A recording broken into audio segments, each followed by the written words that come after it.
और चलिए एक और भजन माँ के दरबार में बड़ा ही प्यारा भजन है कि बाजेला घंटा झंडा खूबे लहराला हो किनमी तरवारा कि बाजेला घंटा झंडा खूबे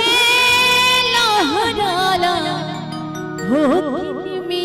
तरवारा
आप लोग बड़े प्यारे भक्त हैं और हमारी माता बहन आप लोग को नींद आ रही है,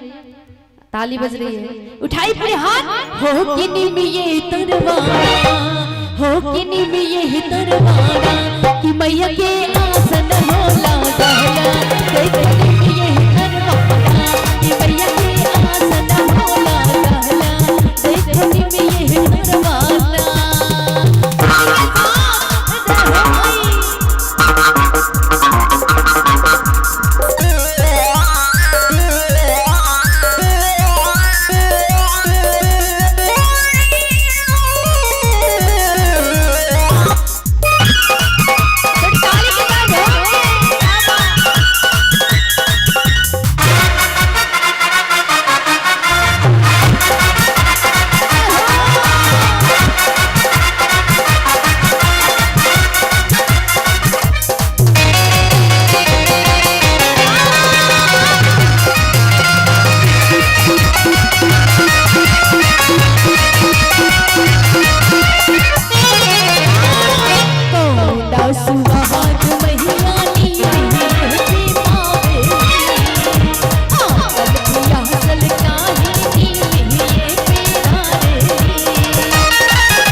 खड़े होकर डांस कर लीजिए।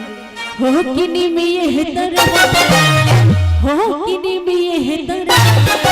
कि मैया के